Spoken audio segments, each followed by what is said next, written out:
En este video vamos a ver qué son las funciones pares, vamos a definirlas, vamos a dar algunos ejemplos y vamos a ver algunas gráficas.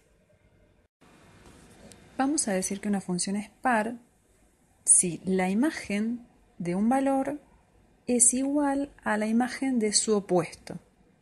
¿Sí? O sea, las imágenes de números opuestos tienen que ser iguales para que la función sea par. ¿Cómo podemos ver desde una fórmula si la función es par? Acá tenemos un ejemplo. La función es x al cuadrado menos 4. Entonces lo que nosotros tenemos que plantear es que la imagen de los opuestos tiene que ser igual. Entonces hago este planteo, ¿no? F de x es igual a f de menos x.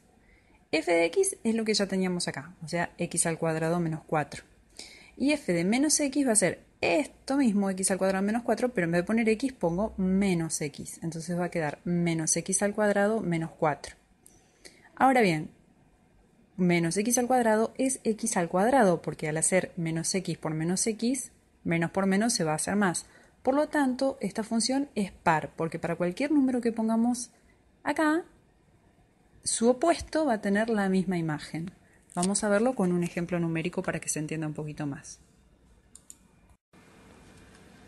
Partimos de la función x al cuadrado menos 4 y ponemos, por ejemplo, 3 y su opuesto que es menos 3. Entonces vamos a tener 3 al cuadrado menos 4, que es 9 menos 4, que es 5. Y por otra parte, menos 3 al cuadrado menos 4, que también es 9 menos 4, que es 5. ¿Sí? ¿Se entiende? Cuando reemplazamos por un número o por su opuesto, los resultados son iguales.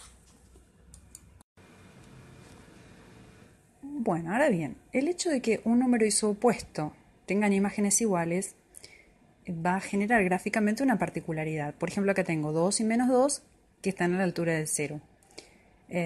Si tomo 3, habíamos dicho que daba 5, va a andar por acá, y menos 3 también daba 5. Entonces, lo que va a suceder es que la gráfica va a ser simétrica con respecto al eje Y. ¿Qué quiere decir? Que vamos a tener de un lado, ¿sí?, el mismo gráfico que del otro lado, pero como si estuvieran enfrentados a un espejo. Es decir, si por ejemplo yo tomo un punto cualquiera de una rama de la parábola, por ejemplo del primer cuadrante, y camino horizontalmente, o sea, en forma perpendicular al eje Y, del otro lado, a la misma distancia, voy a encontrar otro puntito de la gráfica. ¿Sí? Que sea simétrico significa que cada uno de esos puntos tiene su correspondiente del otro lado del eje a la misma distancia. Si caminamos en forma perpendicular, o sea, trazando una recta perpendicular al eje. Bueno, acá hay otro ejemplo, x al cuadrado menos x a la cuarta más 2.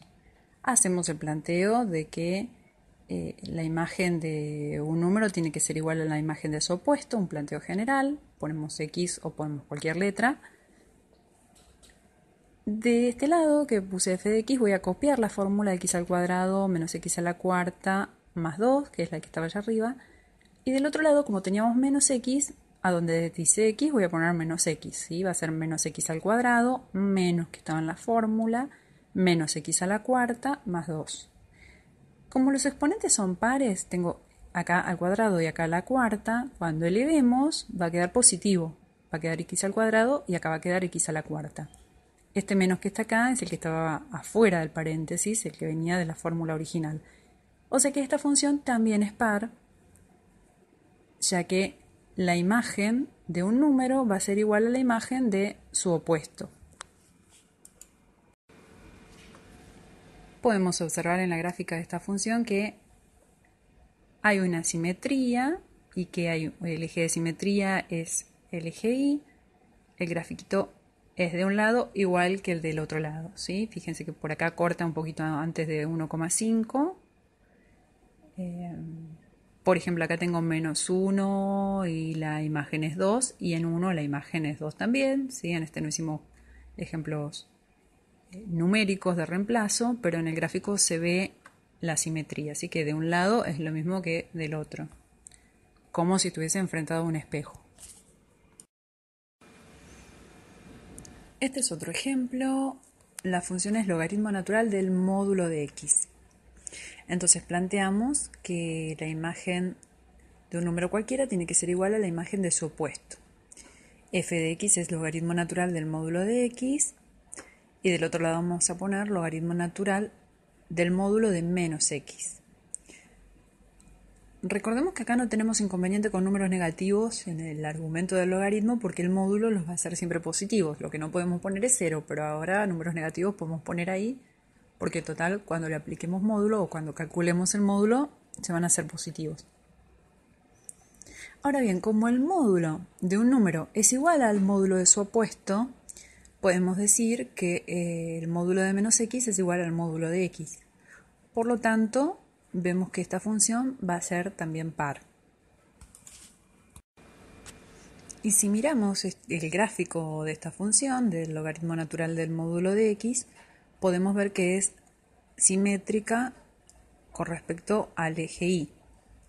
Normalmente tenemos el gráfico de este lado nada más, del logaritmo natural de x, pero ahora como hay módulo, también aparece toda la parte negativa y es la misma gráfica en forma simétrica con respecto a un eje que es el eje y.